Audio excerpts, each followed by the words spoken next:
The Archbishop of Douala has announced that he now has a cure for the dreaded coronavirus, laying to rest the controversy surrounding his traditional product. CAMAIRC-CO also says he is ready to partner with government to make his product available to all. We shall be having details in this newscast. The Prime Minister, head of government, has been meeting with economic operators to discuss ways government can mitigate the shocks triggered by COVID-19 on the economy. An in-depth meeting with transporters has taken place in Yaoundé. Emmanuel Kejinsi is here with the details. Those are top stories. Good evening. It's a pleasure having you on the Primetime Newscast on STV.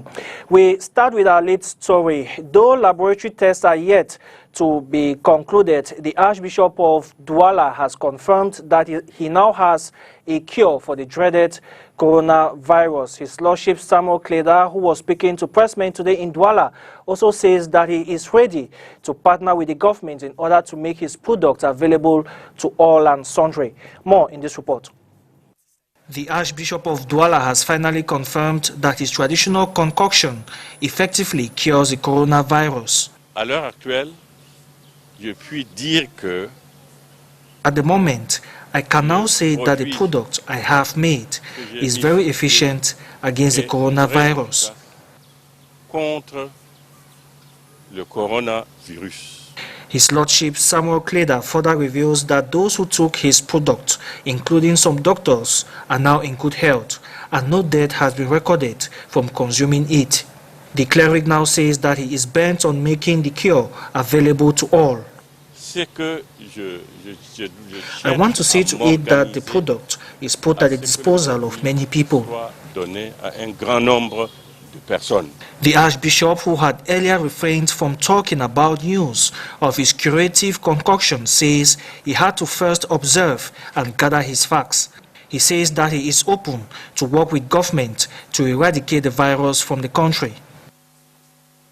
Some inhabitants of the economic capital Douala have welcomed the possible COVID-19 cure of CAMAIRC-CO with joy, but others say they will consume as soon as the laboratory efficacy has been confirmed. We have details with Ladonette Oni.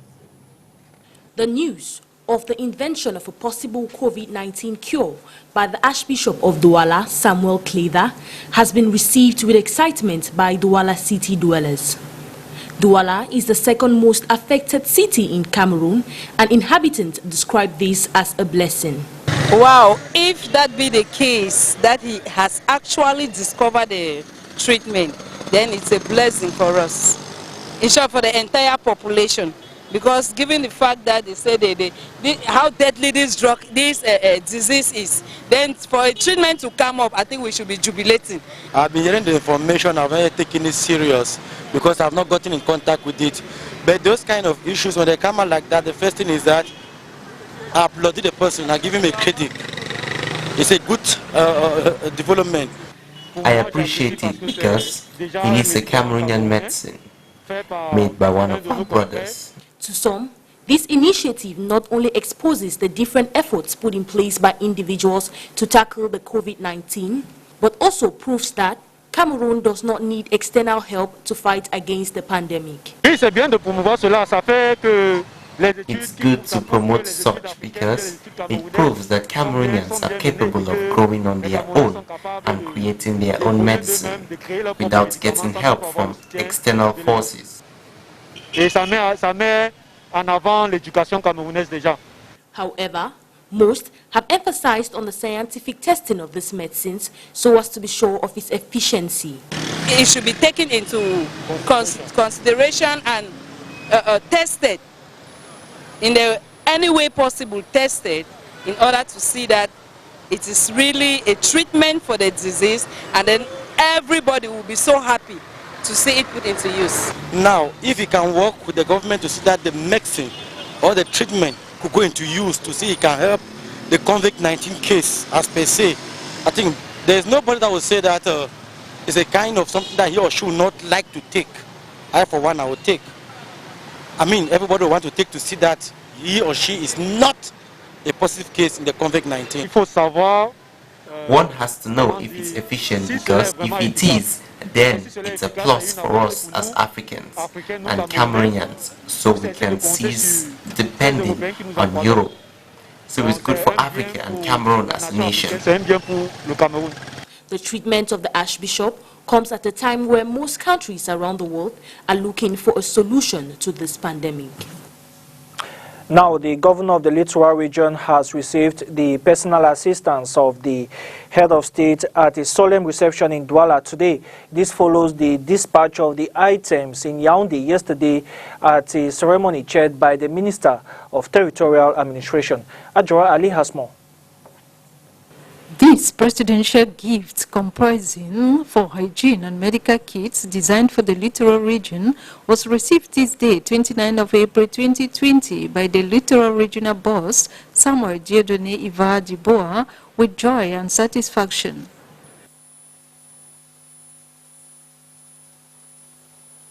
And for the Littoral region in particular. Thank you.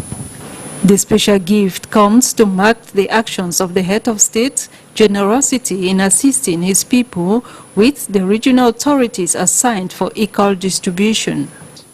We are going to spend them in every division to make people receive it. And things are organized so that the DO, the mayor, the chief, the commandant brigade and the other one are there to be sure that all those gifts are going to be reached at the level of every family. So the Littoral region is the second region to benefit after the Central region that received in the first position, with other regions to follow suit. The objective, targeting 360 subdivisions, is to boost the fight against the spread of COVID-19. Other regions, including the Northwest and Southwest regions, have received their own part of the aid. Now, the Association of Brewery Producers has donated health kits to the Douala City Council for the fight against COVID-19. It is a response to a call by the city mayor, Roger Bassan Dine, for enterprises based in the economic capital Douala to enter into what is known as the response against COVID-19. More in this report. The Cameroon Association of Alcoholic Industries in the Littoral region has today responded in their own way positively to the Council's plea for enterprise to support in the fight against COVID-19 into the region. A number of the number of items in the strategy that we will help the city with. Those include, but are not limited, firstly, to community sensitization and education. Social distancing, washing your hands, good hygiene are absolutely critical to help the city so that we don't place the health system under unnecessary pressure. As well as you saw behind us, our hand washing stations and how we assist in the major markets and in high populous areas to ensure that the people can wash their hands effectively and protect them.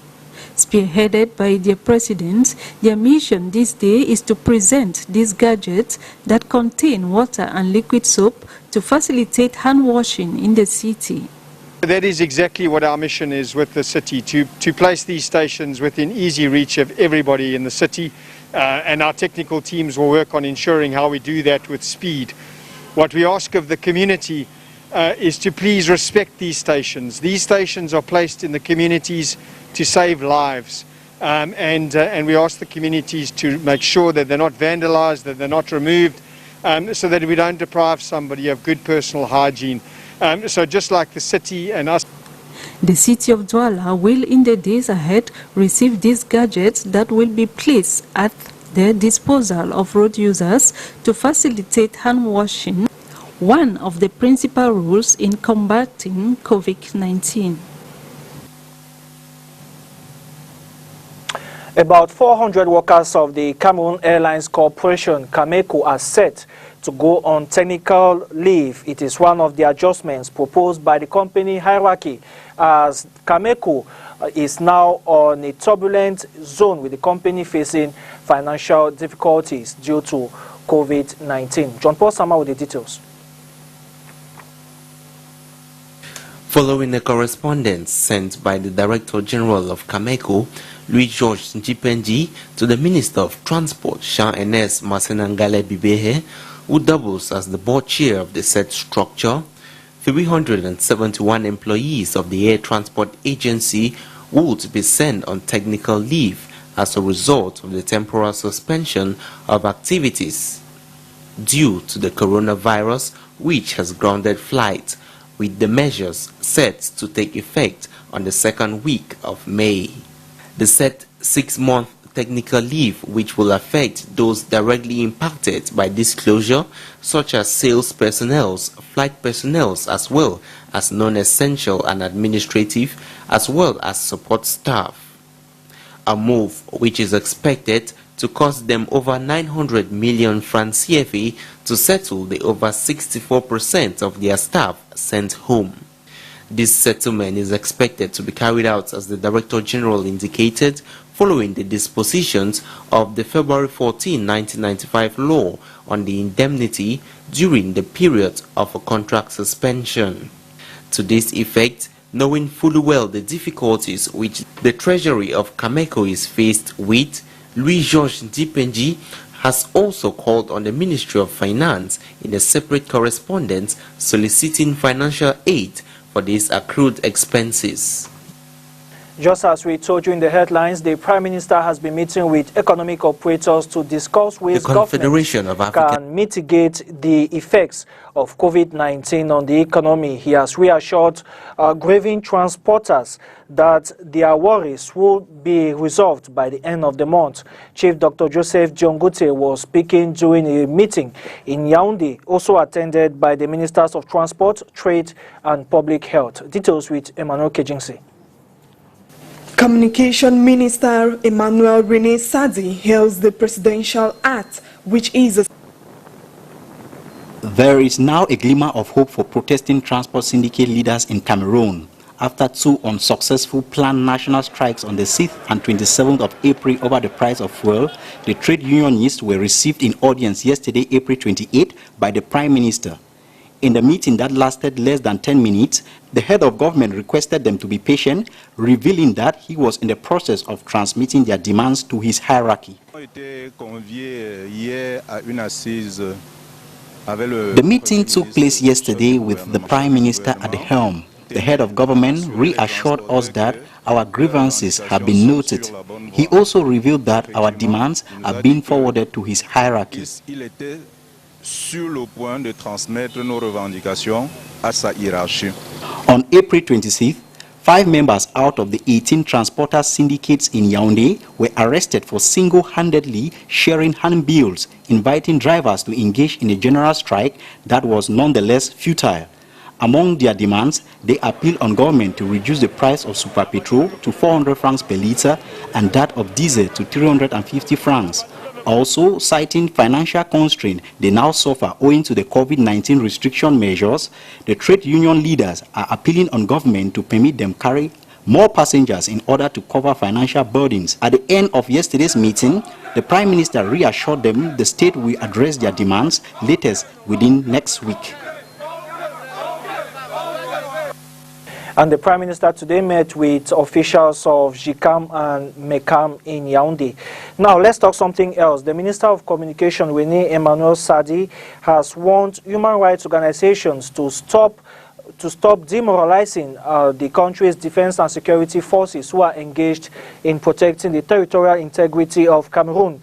The government spokesman, who was speaking at a press briefing in Yaoundé, has saluted the decision by President Paul Biya to shed more light on the Ngabou killings.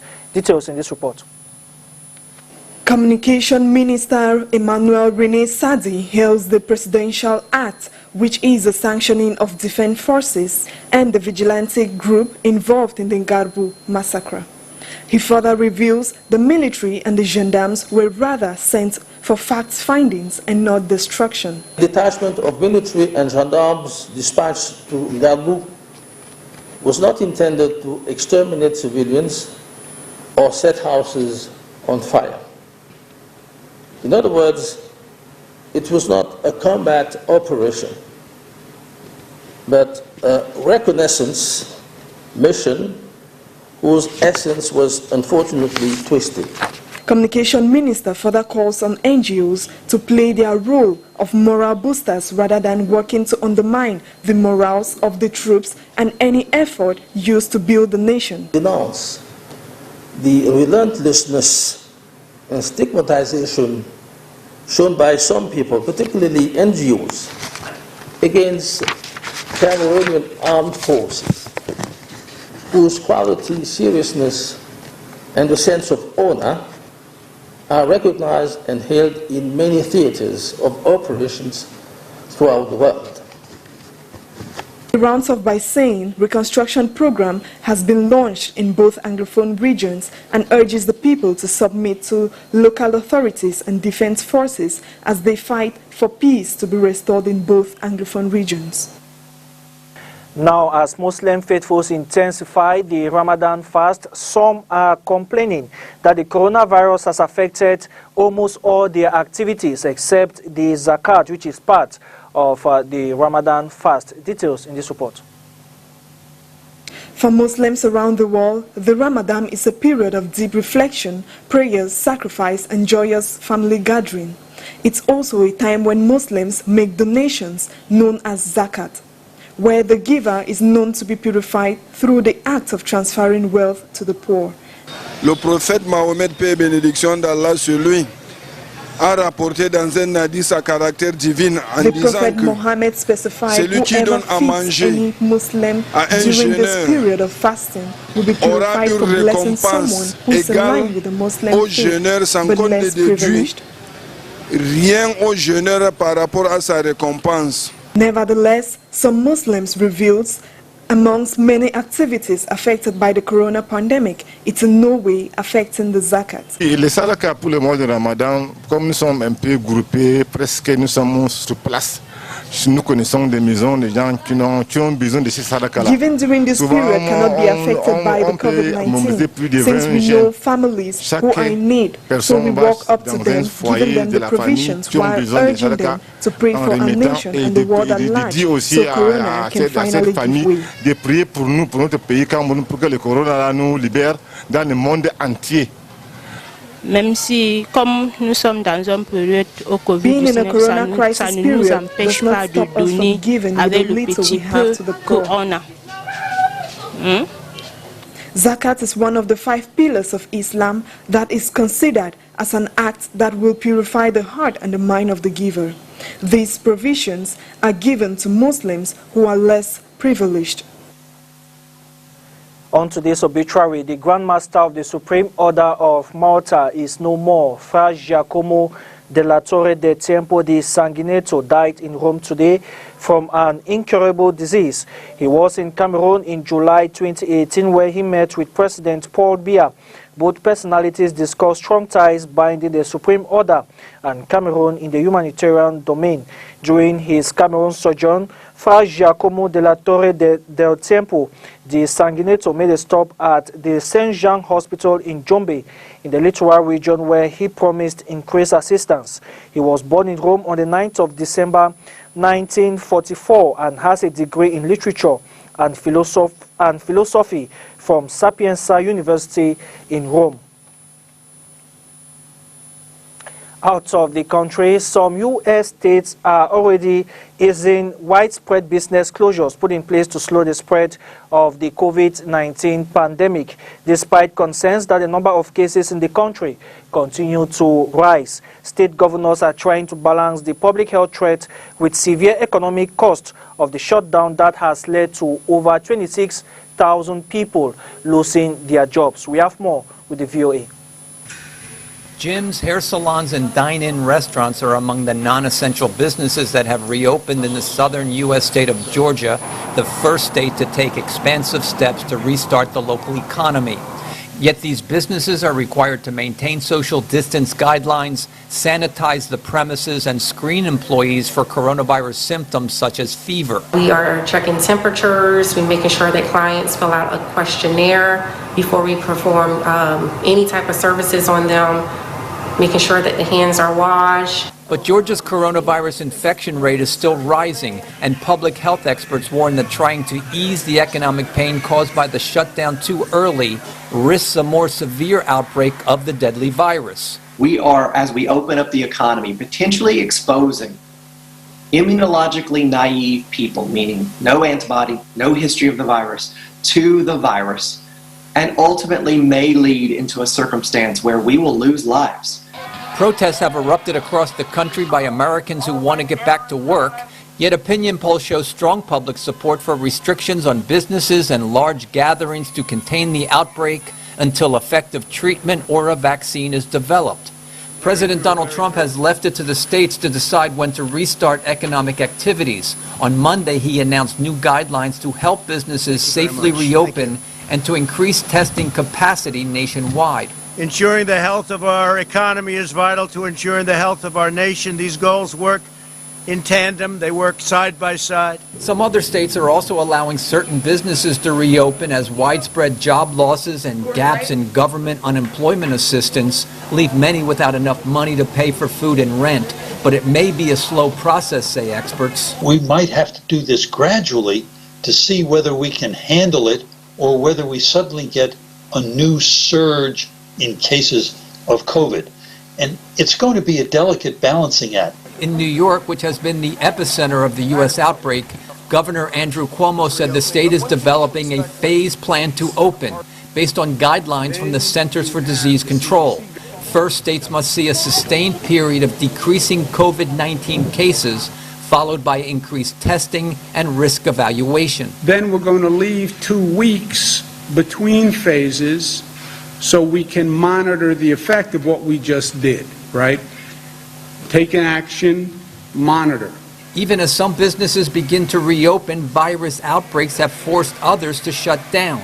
A surge of coronavirus infections in the meatpacking industry has closed some plants, disrupting the supply chain, which could lead to food shortages and higher prices. Brian Patton, VOA News, Washington. Let's talk sports. Football coaches in Cameroon have smiled at a proposal from the World Football Governing Body FIFA to increase the number of substitutions per team to 5, up from the traditional 3, a move which is subjected to approval from the Court of Arbitration for Sports. John Paul Sama has more. The proposition by the World Football Governing Body calling for the adoption of 5 substitutions during a match per team is a laudable move by some coaches, given the fact that most players will be accorded adequate play time when the season resumes. The game is becoming more and more difficult. Those 90 minutes, very, very intense, and at times the players have to carry out very, very intense effort. And looking at the fact that we've gone through a long break, and when we resume, it's not going to be easy physically. I think it's a welcomed idea. Also, in my opinion, it's going to permit many more players to participate in the game. And even if those who come in will not have too much play time, but at least it's already something. To me, it's a good idea, and I think we are going to find that it's going to help us manage our games better, especially the end of our matches. In the case of Cameroon, Yusuf Gaffa, and the man credited for turning their fortunes around this season, is particularly delighted with this proposal, given the context in which they play under. We had a championship, before we went for the break, we had a championship where we were playing every 3 days, on Sundays, on Wednesdays, on Sundays, on Wednesdays, with a repetition of effort and the fact that teams have to travel over long distance. And if I take the case of teams in Bamenda, even most of the time on Mondays, they don't have the possibility to prepare their games because there's ghost town and the rest.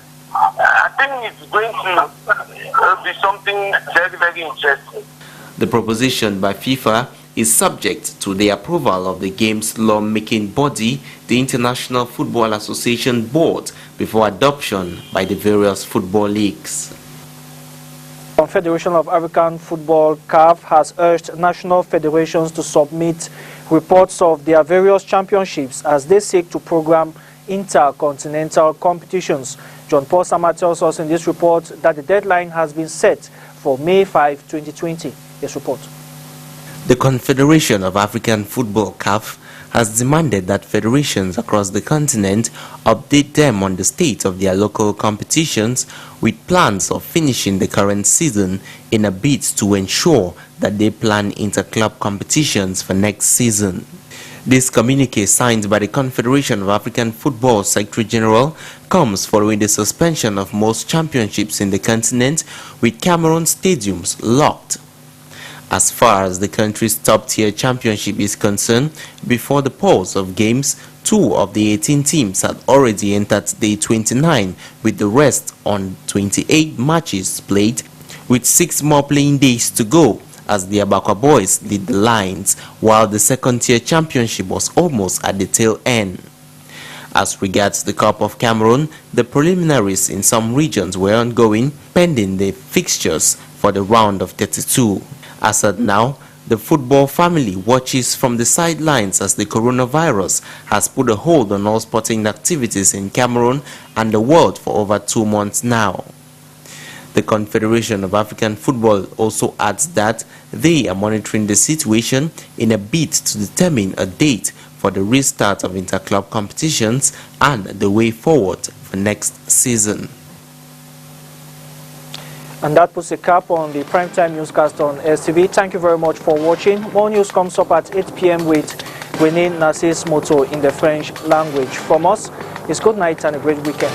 Bye-bye.